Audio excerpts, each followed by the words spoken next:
what's going on, everyone? This is Reggie Winston with the Better Barber Podcast. Here we believe that together we can make barbers better. And by making barbers better, they'll make the community they serve better. I apologize if I sound a little congested. I mean, I'm a little under the weather, but I am here today, and I'm not here alone. I got my partner with me. Say what's up, Ant. It's your boy Amazing Ant coming through, man, on the Better Barber Podcast, man. We got a great show today, man. Let's get it, man. Yes, sir.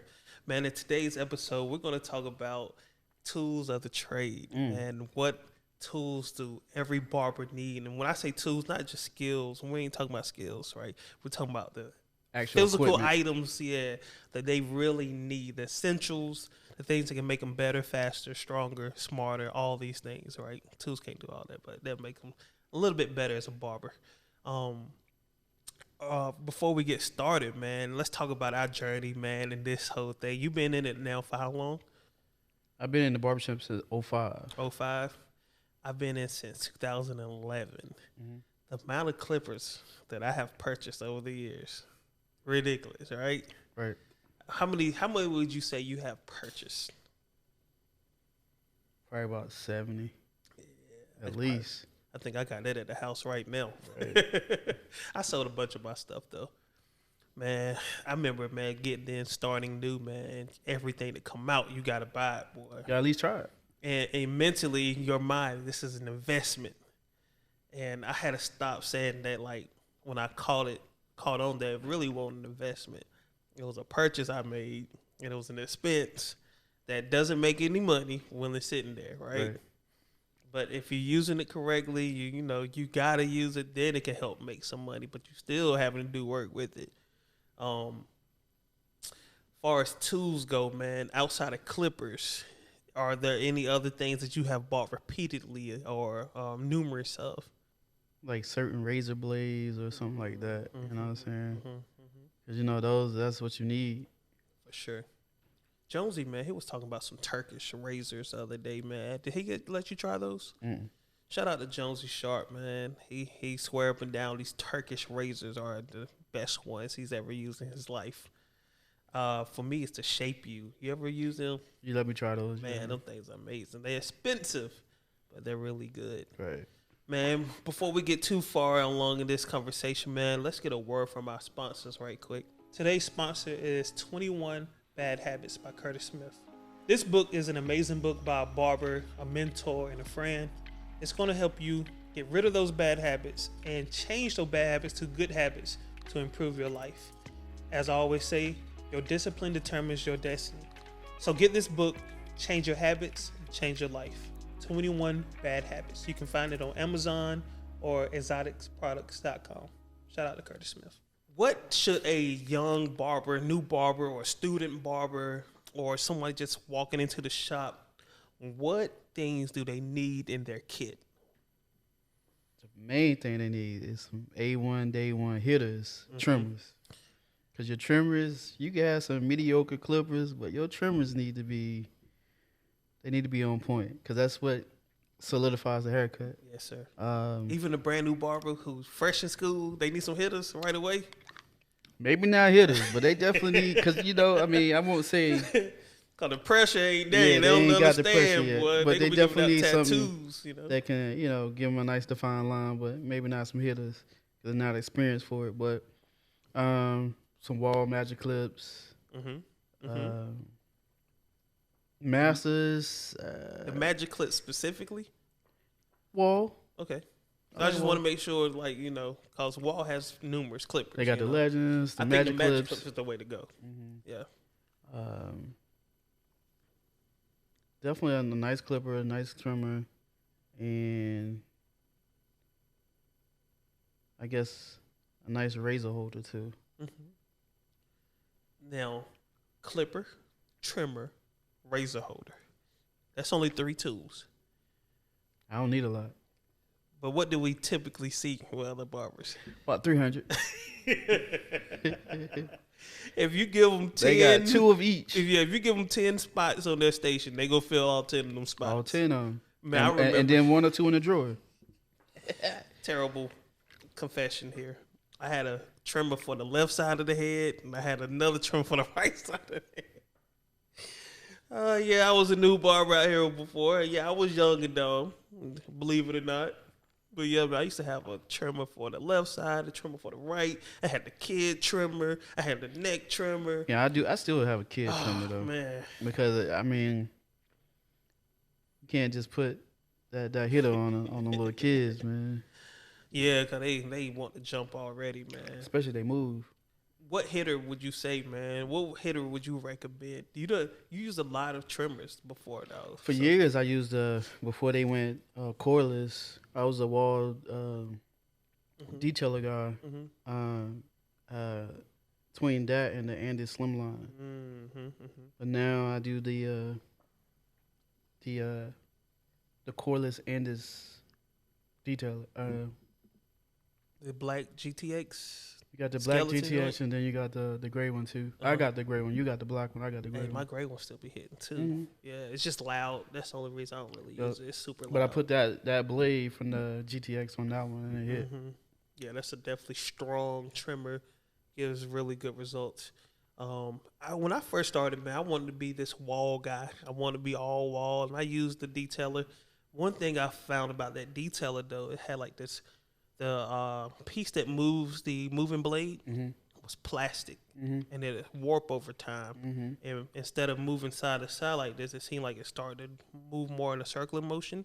So the edges of that blade would go outside, and then it dig, and then you'll be giving people tattoos, man. So I stopped using that. Yeah, I was like that too, because like I said, over the years, going around to different shows and being with different companies. For one time, I was endorsed by Wall, so you have to use all Wall products. And then it was like, when you're endorsed by that company, and then it seemed like Andy was just dropping them. And I'm like, oh man, come on, you're killing me right now. Yes, sir. And you want to be faithful, but throughout the years, I've tried pretty much all of them, really. I know. Horses back in the day was fire too. Some people definitely believe in that Andis and the Andis Master. I tried it as a young barber. My haircuts were taking too long, and it was just burning the fool out of my thumb, dog. I used to get hot, too, boy. Man, yes. That's a 15-minute clipper, dog. Now with my skill set and my speed, I know I can do it and be comfortable. The other thing I don't like about that clipper is you have to constantly brush it and clean it and oil it and stuff like throughout the haircut, and that's a lot of work, man. My wall can do just about everything, bulk, fade, all that stuff without me having to keep stopping and clean it off and oil it during the haircut. They're masterfully made, though.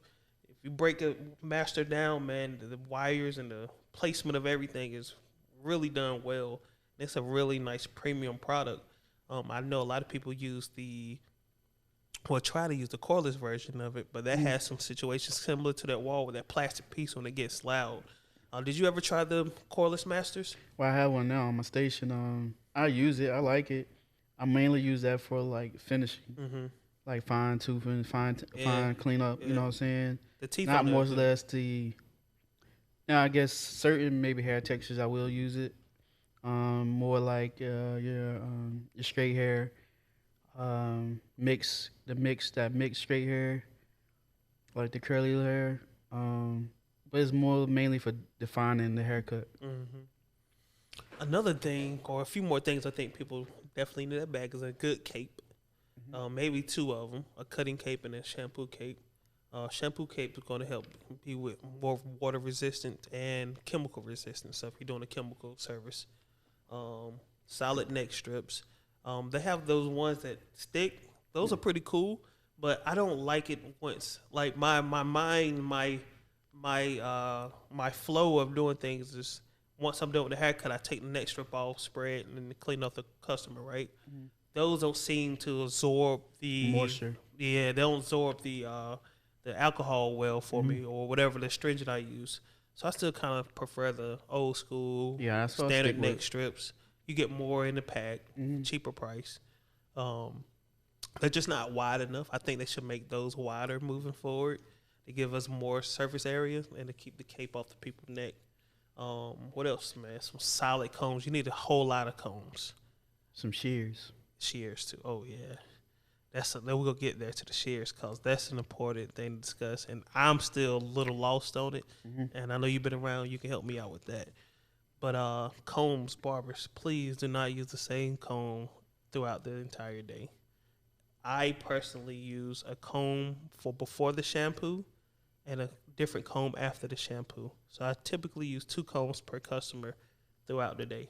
I keep swapping out my combs. I don't want to put a dirty comb in somebody's clean hair or take something from somebody else and put it in somebody else's hair. You know what I'm saying?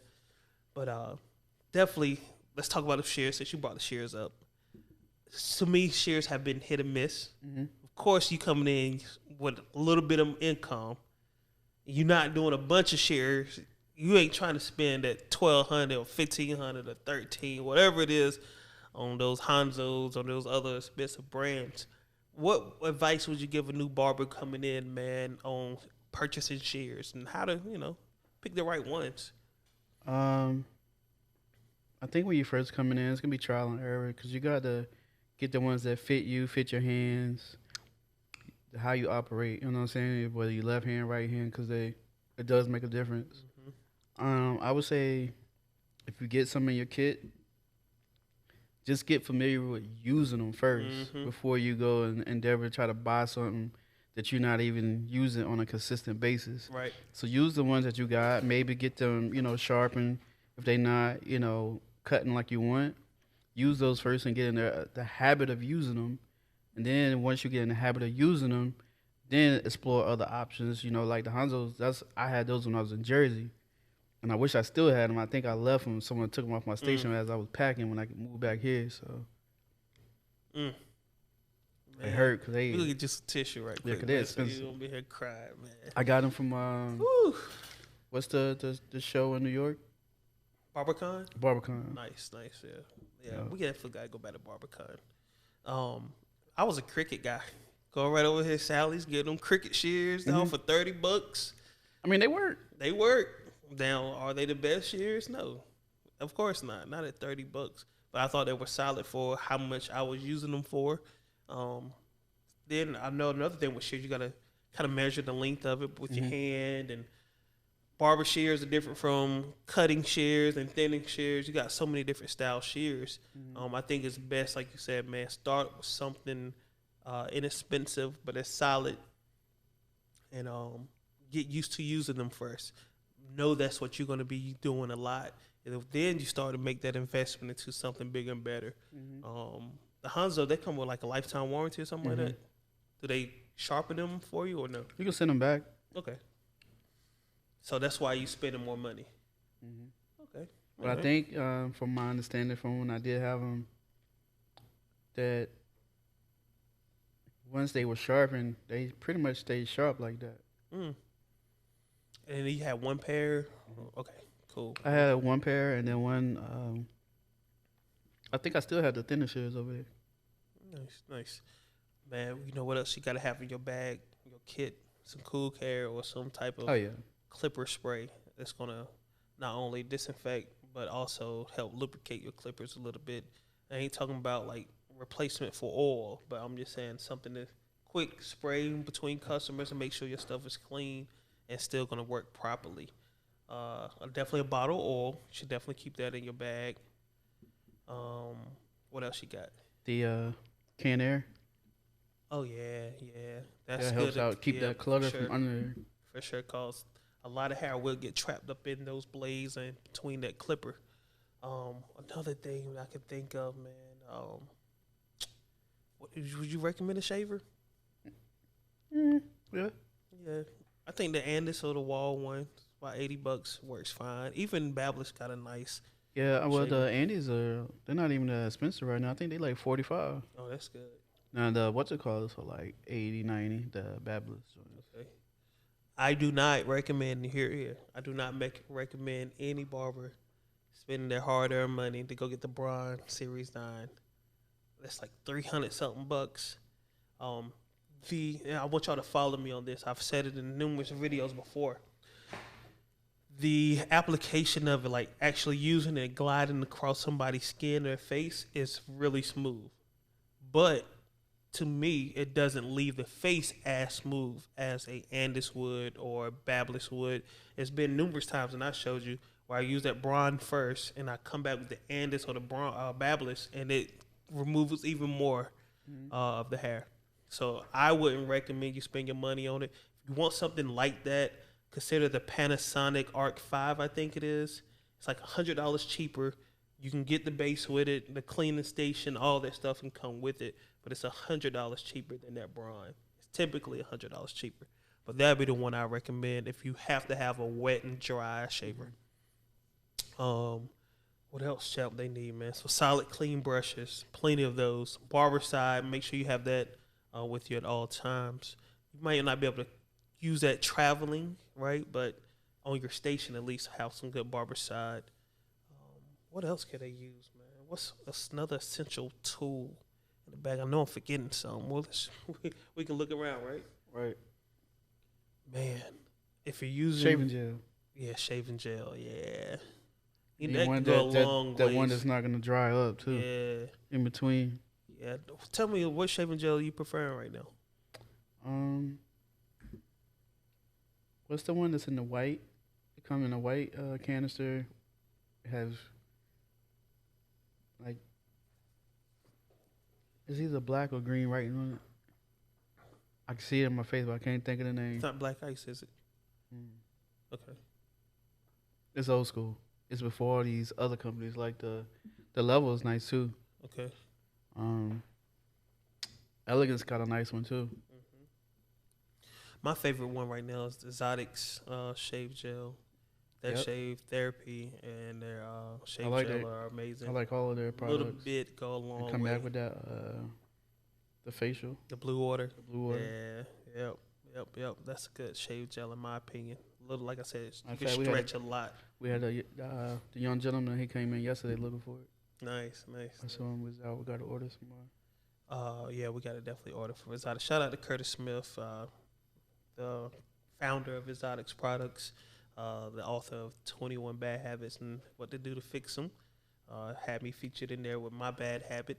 We can definitely discuss that in another podcast episode. But getting back to what we were talking about, man, do you believe technology is advancing our tools? I don't think that we caught up where we should be, but what are you thinking, man? I mean, just to be able to say cordless, that's one of the biggest things that has came through our industry. Because, I mean, yes, the corded help, and it sometimes in certain brands or clippers, it made it more powerful, but they did a good switch between the two, making them from corded to cordless. Just get them tangled up, trying to keep the cords, or the cords breaking off from hanging, or whatever. So I do like that one. That innovation is definitely needed. We definitely needed that a long time ago. For sure. One thing about the cordless is the sound. It can be loud. Those corded clippers, that magnetic motor is pretty much quiet, and kids are able to respond better to the less noise, right? Another thing I do like about the innovation is to actually see how much battery life you have, right? That right there takes the guessing out of what your battery is going to do, how much you need, right? And the cordless docking stations, those things are cool. Or being able to charge fast too.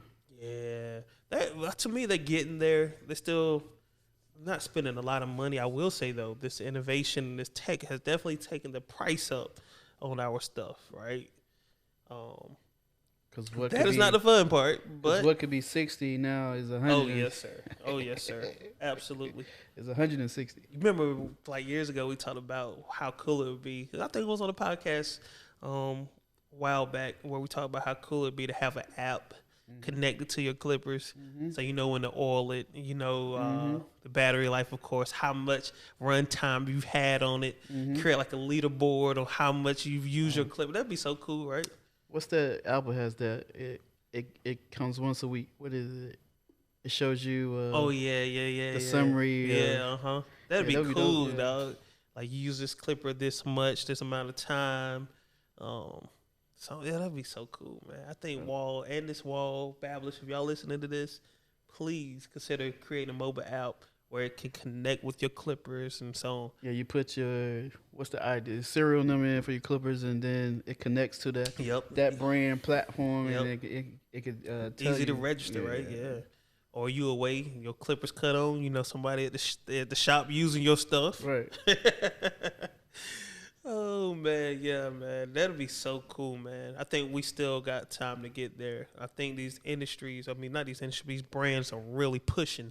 I know Anderson, Wall, and Oster, they sat on their throne for a long time, but Babblers and Stylecraft now and these other brands, I know I'm missing some, but they're really pushing innovation, man, and it has rattled the big three, and I think they're now really trying to innovate. Like even Anderson went through a whole logo and brand rebranding, right? Yep. I think it's important that these companies continue to push innovation. One thing I don't like, though, is the flood of cheap Chinese stuff, right? They're innovative, but they're not well built. They're not built for professional use. Right. Maybe home base. And then you get people who put their own branding on them, their own logo on it, and they want to charge you $300 for something that really costs $25. Right. So I don't like that part of this whole thing, but we got a ways to go, man. I think the quality products will continue to thrive. So that's why I'm still rocking with Anderson and Wall, because I know once something happens to those tools, I can just send them back and they'll replace it or they'll fix it for me.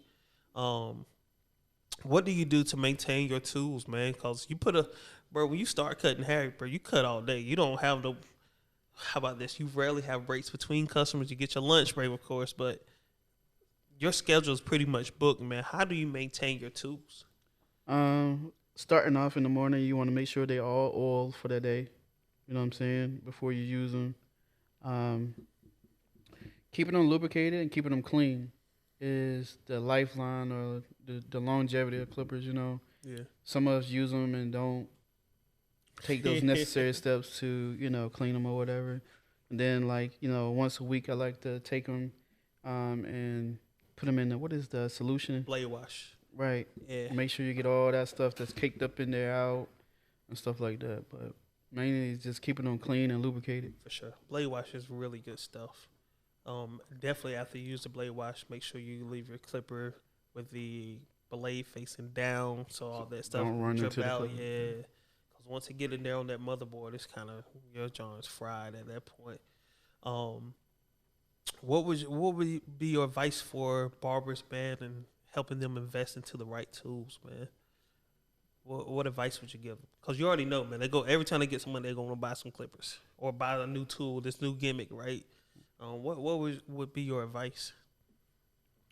For me, I know what I personally try to do is I try to perfect my use of that one particular clipper that I bought before I go buy something else. Mm-hmm.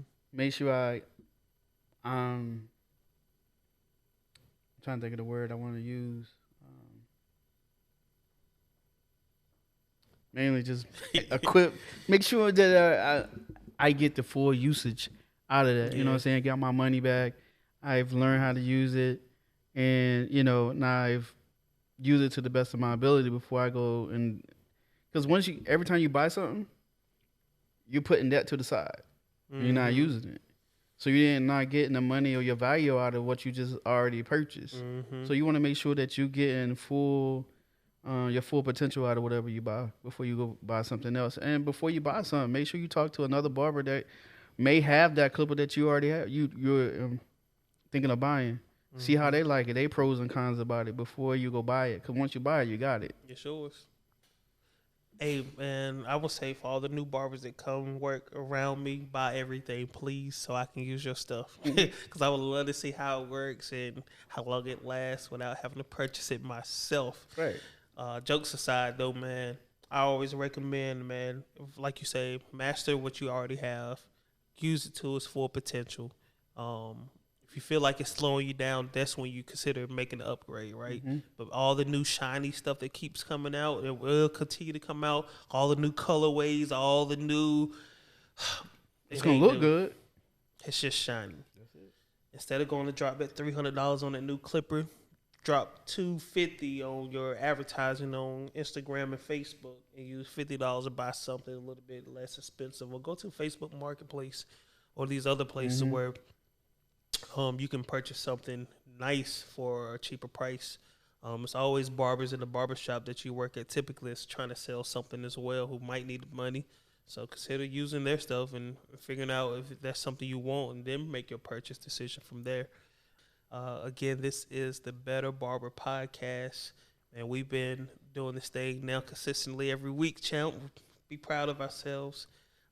Here we believe that together we make barbers better, and doing so that they'll make the community they serve better. This is the type of content you enjoy. Please like, follow us, share this stuff, man, with your friends and your barbers and your coworkers or whoever it is around that will find value in what we bring and what we offer, man. Please share it.